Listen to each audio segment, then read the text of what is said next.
आप सभी का हमारे YouTube channel Mahindra GS and math research centre में स्वागत है। आज हम आप लोगों को कार्य क्या होता है, कार्य का मात्रक क्या होता है, ऊर्जा क्या होती है, ऊर्जा का मात्रक क्या होता है, इन सब बातों पर आप लोगों को इस वीडियो के माध्यम से अध्ययन कराएंगे। तो कार्य क्या होता है? कार्य, इसे इंग्लिश में हम वर्क कहते हैं। वर्क, किसी वस्तु पर जब हम कोई कार्य करते हैं तो उस पर हम बल लगाते हैं और बल लगाने के बाद में उस वस्तु में कोई विस्थापन होता है, उसकी स्थिति में परिवर्तन होता है। तो बल तथा विस्थापन का जो गुणनफल होता है वही कार्य होता है। अर्थात आप चाहें कोई किसी की वस्तु को एक जगह से दूसरी जगह ले जाना हो, या कोई ऐसा कार्य, शारीरिक कार्य भी कर रहे हैं, उसमें भी जो है हमें स्थिति में परिवर्तन करना पड़ता है। तो किसी वस्तु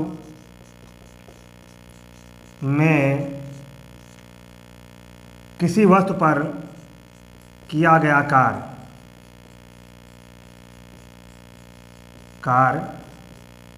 उस वस्तु पर लगाए गए बल तथा बल के अनुदिश, जिस दिशा में हम बल लगा रहे हैं उसी दिशा में तथा बल के अनुदिश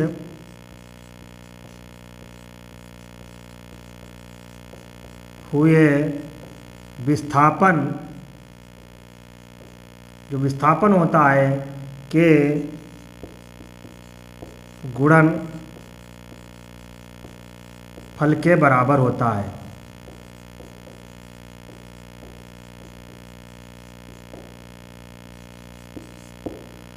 अर्थात किसी वस्तु पर किया गया कार्य उस वस्तु पर लगाए गए बल तथा बल के अनुदिश हुए विस्थापन के गुणनफल के बराबर होता है।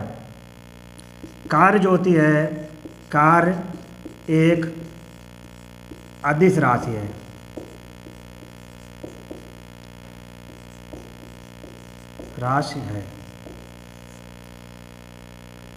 तो जब ये अदिश राशि क्यों है? क्योंकि इसमें विस्थापन जो होता है वो एक डायरेक्शन में न होकर के कई डायरेक्शन में होता है। जब उनकी मल्टीप्लाई करते हैं तो जो है यहाँ पर कार्य जो है उसमें इसकी दिशा निश्चित नहीं होती है, इसलिए ये एक अदिश राशि है। कार्य के किस प्रकार से हम कार्य को ज्ञात करते हैं, कार्य का सूत्र क्या है निकालने का, कार्य का मात्रक क्या होता है, इस पर आप लोग देखें।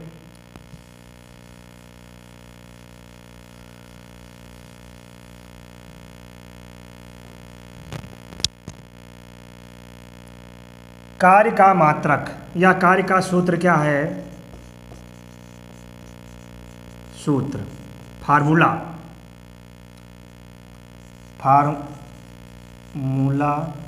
Of work.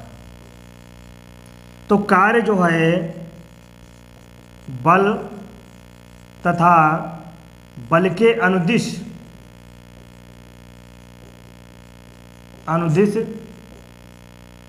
हुए विस्थापन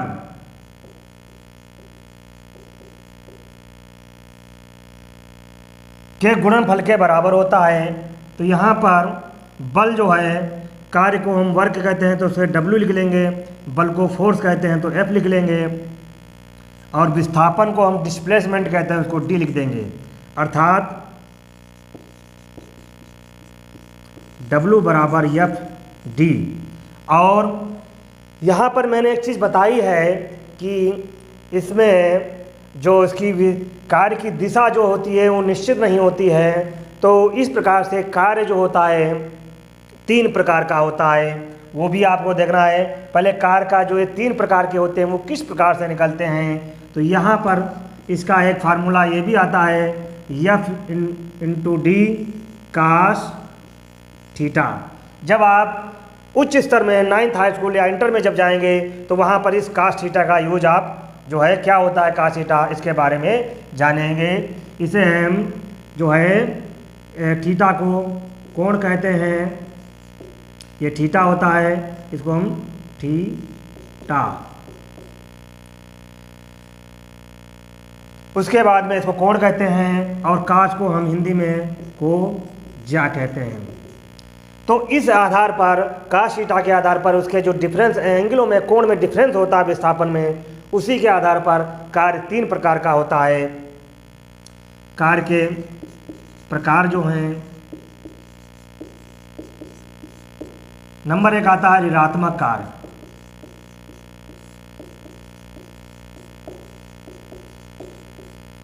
ऋणात्मक कार्य कब होगा?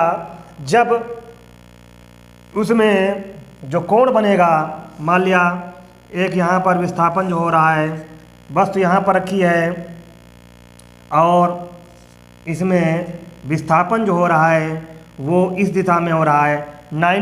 ऋणात्मक कार्य जो होता है कि पहले हम धनात्मक कार्य के बारे में पढ़ेंगे। धनात्मक कार्य क्या होता है? धनात्मक कार्य, तो धनात्मक कार्य क्या है कि जब यहाँ पर वस्तु यहाँ पर रखी हुई है और इसके बीच में जो कोण बनेगा, मान लिया वो यहाँ से 0 से लेकर 90 डिग्री तक, यह इस स्थिति में 0 होता है और यहाँ पर ये जो कोण बनता है ये 90 डिग्री होता है। अर्थात जब धनात्मक कोण होगा तो जो है धनात्मक कार्य होगा, कब होगा? जब कोण का मान इन दोनों के बीच में होगा, अर्थात 0 से 90 डिग्री के बीच में होगा, तब ये धनात्मक कार्य होगा। अर्थात जो है जब विस्थापन जो है 0 से 90 डिग्री के बीच में होगा, तब कार्य धनात्मक होगा। इसके बारे में आप किस प्रकार से धनात्मक होता है, तो यहाँ से जो इसका हम मान निकालते हैं, तो उसके बाद में cos 0 का जो मान होता है वो 1 होता है। आप जो है यहाँ पर 0 से लेकर 90 तक एंगल जो होते हैं उसमें कोज्या, उनका जो आप 9th हाई स्कूल में जब जाएंगे तो यहाँ पर cos 0 का मान 1 होता है। यहाँ पर हम 0 लिख देते हैं थीटा की जगह पर, जब थीटा बराबर जो है 0 डिग्री हो। और वैसे ही ये कब तक 0 रहता है, मतलब धनात्मक रहता है, जब तक यहाँ पर 90 डिग्री पर नहीं पहुँच जाता है। अर्थात दूसरी जो कंडीशन आती है, जब कार्य कब शून्य कब होगा? कार्य शून्य जो है कब होगा? जब उसमें कोई कार्य नहीं हो रहा है। शून्य कब हुआ? जब जो है विस्थापन उसके लंबवत हो जाता है, अर्थात जब यहाँ पर इस जगह पर एक पहुँच जाता है, तो उस स्थिति में जो होता है यहाँ पर जब इसका थीटा जो होता है वो 90 डिग्री हो जाता है, उस स्थिति में cos 90 जो होता है उसका मान 0 होता है। अर्थात जब विस्थापन जो है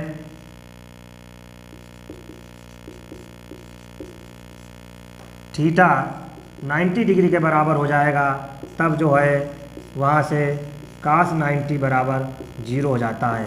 अर्थात उस कंडीशन में जो विस्थापन होगा वो शून्य हो जाएगा और कार्य जो है शून्य हो जाएगा। उसके बाद में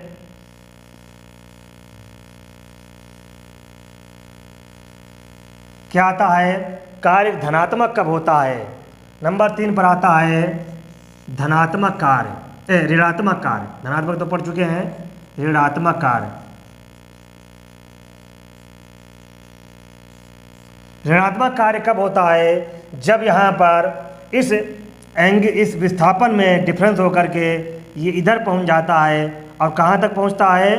इस जगह तक, मतलब इतना में डिफरेंस हो जाता है, यहाँ से लेकर यहाँ तक जो डिफरेंस होता है उसके विस्थापन में। अर्थात जब जो है यहाँ पर कार्य ऋणात्मक कार्य कब होगा? जब विस्थापन जो है 90 डिग्री से लेकर 200 डिग्री के बीच में जब जो है थीटा का मान होगा, थीटा का मान जो है 90 डिग्री से लेकर 270 के बीच में होगा।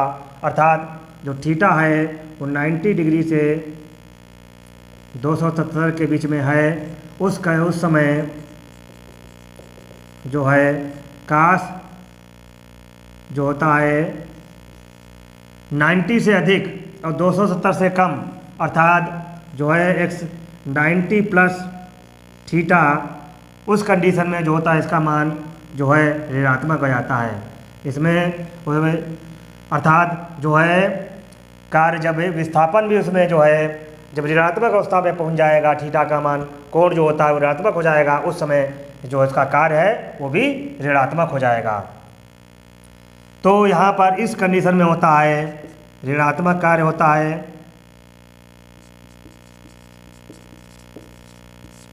कार्य और जब यहाँ पर 90 डिग्री का कोण होता है उस समय जो है कार्य जो होता है शून्य होता है।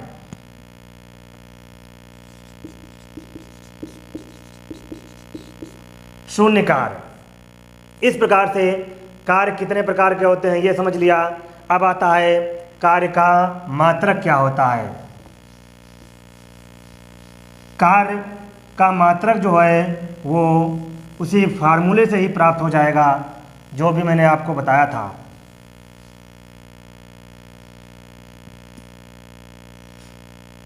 कार्य का मात्रक तो यहाँ पर मैंने बताया था W बराबर F इंटू डी।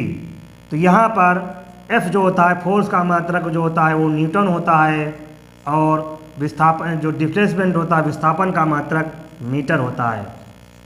अर्थात जो कार्य का मात्रक निकल के आया न्यूटन मीटर, ये MKS पद्धति में होता है। MKS पद्धति में जो होता है इसका मात्रक न्यूटन मीटर होता है। और SI सिस्टम में जो होता है SI पद्धति में जो इसका मात्रक होता है वो होता है जूल। अर्थात 1 जूल बराबर होता है 1 न्यूटन मीटर। तो इस प्रकार से आपने कार्य के बारे में अध्ययन किया।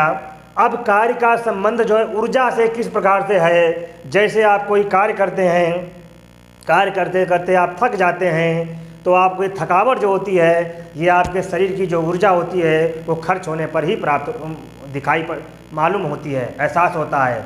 या कोई आप मशीन चल रही है, ये उसमें जो है आप जब तक उसमें हम उसका डीजल डालते रहते हैं तो उसके अंदर ऊर्जा वो जनरेट होती रहती है और जब उसकी मात्रा कम हो जाती है तो वो मशीन कार्य करना बंद कर देती है। अर्थात कार्य का संबंध जो है किसी और ऊर्जा का आपस में संबंध इस प्रकार से है जैसे आप अपना शारीरिक जीवन यापन करने के लिए भोजन करते हैं और भोजन करने का मतलब क्या होता है, भोजन हमारे शरीर के अंदर ऊर्जा प्रदान करता है। जब हमारे शरीर के अंदर ऊर्जा आ जाएगी यही ऊर्जा हम किसी कार्य को करने में खर्च करते हैं और जब खर्च करते हैं तो हमारी ऊर्जा वो वेस्ट हो जाती है, स्पेंड हो जाती है, खर्च हो जाती है, फिर हम जो है भोजन करते हैं। तो इस प्रकार से ये चक्र बराबर चलता रहता है। कार्य भोजन करते हैं, ऊर्जा प्राप्त होती है, फिर ऊर्जा हम खर्च करते हैं, ये क्रम बराबर चलता रहता है। तो इससे पता ये चलता है कार्य और ऊर्जा में एक बहुत ही घना संबंध है। अर्थात संबंध क्या है वो समझिए। किसी वस्तु में हम जितना कार्य करते हैं अर्थात जितनी हमारी क्षमता होती है वो उसकी ऊर्जा हो जाती है। अर्थात ऊर्जा क्या होता है, ऊर्जा को इंग्लिश में कहते हैं एनर्जी। ऊर्जा किसी वस्तु में कार्य करने की क्षमता को हम ऊर्जा कहते हैं। किसी वस्तु में कार्य करने की क्षमता को हम ऊर्जा कहते हैं।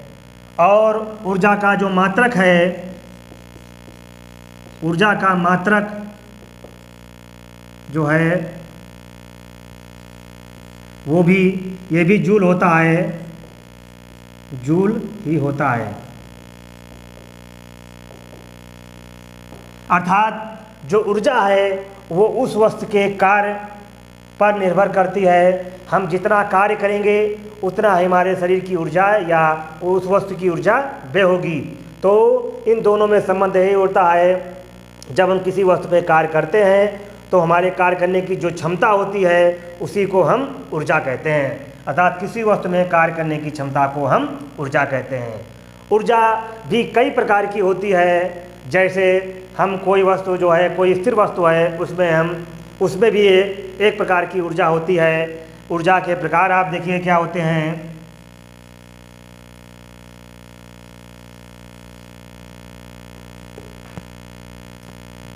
के प्रकार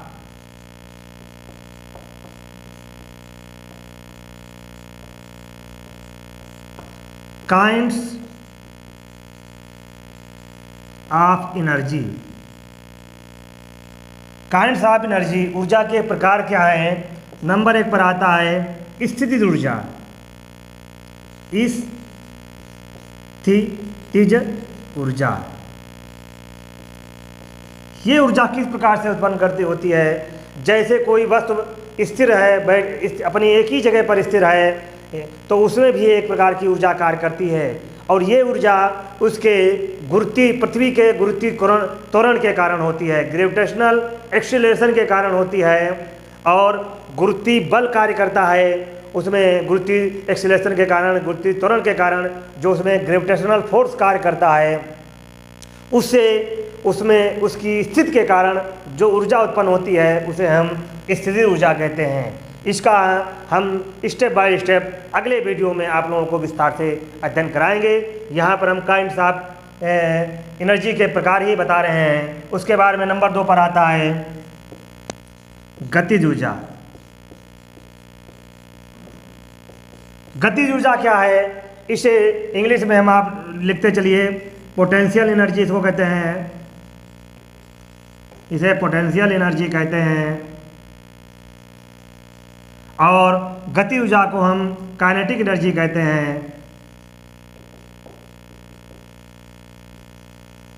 नंबर 3 पर आता है स्थिति ऊर्जा, गति ऊर्जा हो गया। फिर इसके बाद में आती है ऊष्मीय ऊर्जा।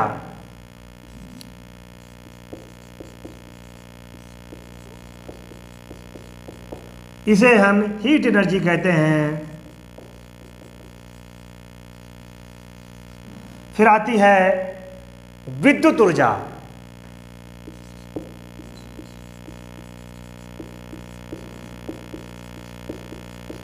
इसे हम इलेक्ट्रिकल एनर्जी कहते हैं।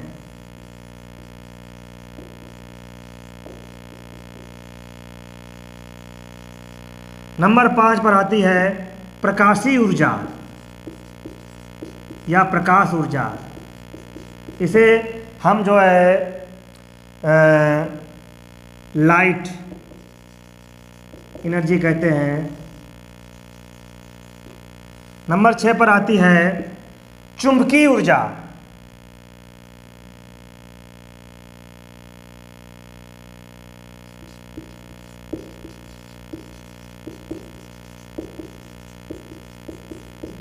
इसे मैग्नेटिक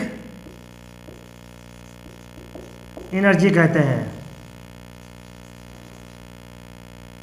स्थिर ऊर्जा, गति ऊर्जा, ऊष्मीय ऊर्जा, विद्युत ऊर्जा, प्रकाशीय ऊर्जा, चुंबकीय ऊर्जा।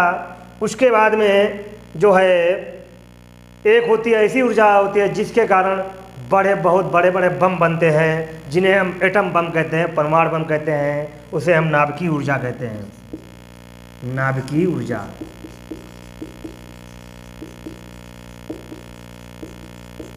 इसे न्यूक्लियर एनर्जी कहते हैं।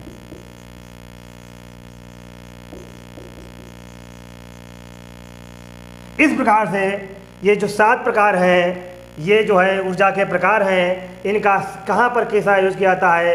एक चीज़ आपको यहाँ पर समझनी है, स्थिर ऊर्जा और गति ऊर्जा को हम दोनों को मैकेनिकल एनर्जी भी कहते हैं। मैकेनिकल ऊर्जा होती है ये ऊर्जा का आपस में किस प्रकार से इन दोनों को मैकेनिकल कहा जाता है, इसका भी आप अध्ययन अगले वीडियो में करेंगे। तो ये ऊर्जा के प्रकार हैं: स्थिर ऊर्जा, गति ऊर्जा, ऊष्मीय ऊर्जा, विद्युत ऊर्जा, प्रकाश ऊर्जा, चुंबकीय ऊर्जा, नाभिकीय ऊर्जा। तो इन सभी ऊर्जाओं के आधार पर ही हमारे ये जो संसार में जो ये इस समय वायुमंडल में जो हर एक्टिविटीज़ हो रही हैं वो इन्हीं ऊर्जाओं के कारण हो रही हैं। और जो प्रकाश ऊर्जा है वो आप सुबह उठते हो तो हमें मुफ्त की जो ऊर्जा प्राप्त होती है वो इसी के अंदर आती है, जिसे हम सूर्य ऊर्जा, सोलर एनर्जी कहते हैं। ये सौर ऊर्जा का आपने प्लेटें लगा करके उसका यूज आप लोग जो है दैनिक जीवन में जो है कर रहे हैं। तो सोलर एनर्जी होती है, ये प्रकृति के द्वारा हमें प्राप्त एनर्जी होती है। ऐसे ही हमें जो प्रकृति के द्वारा जो एनर्जी प्राप्त होती है वह होती है पवन ऊर्जा। उससे जो है बड़े बड़े जो जलयान हैं वो जहाँ पर समुद्र तटीय क्षेत्र होता है वहाँ पर इन पवन ऊर्जा का उपयोग किया जाता है, जिससे बहुत बड़ी बड़ी चक्कियाँ लगाई जाती हैं, कारखाने चलते हैं। फिर आती है जल ऊर्जा। तो वो पानी के द्वारा जो होती है, जो ऊर्जा उत्पन्न होती है उसे हम जल ऊर्जा कहते हैं। ये प्रकृति के द्वारा हमें 3 चीज़ें प्रकार की ऊर्जा जो प्राप्त होती हैं, इन्हें हम प्राकृतिक ऊर्जा कहते हैं, प्रकृति के द्वारा प्राप्त स्रोत हैं ये।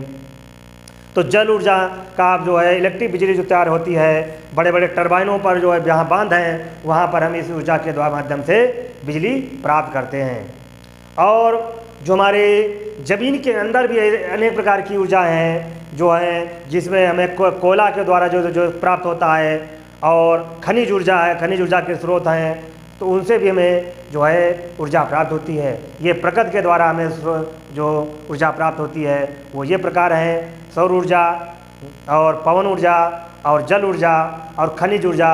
और ये जो है ज़मीन के अंदर जो तुम्हारे खनिज तेल इनका उत्पादन होता है, ये पेट्रोलियम से संबंधित होते हैं, इनका भी हम यूज करते हैं। और जो तुम्हारे एटम बम, परमाणु बम बनते हैं, ये भी जो है हमारे न्यूक्लियर्स जो होते हैं नाभिकीय संलयन से जो उत्पन्न से प्राप्त किए जाते हैं। जैसे हाइड्रोजन बम जो होता है वो नाभिकीय संलयन द्वारा बनाया जाता है, और जो परमाणु बम होता है वो नाभिकीय विखंडन द्वारा बनाया जाता है। जब आप हम लोग रासायनिक जो है विज्ञान में जब जाएंगे तो वहाँ पर हम इन सब चीज़ों का गहनतापूर्वक अध्ययन करेंगे। आज के वीडियो में मैंने जो आप लोगों को कोई जो चीज़ें बताई हैं, इससे संबंधित अगर आपको कोई समस्या हो तो मेरे कमेंट बॉक्स में अपनी प्रतिक्रिया लिखें और मेरे चैनल को सब्सक्राइब करें। धन्यवाद।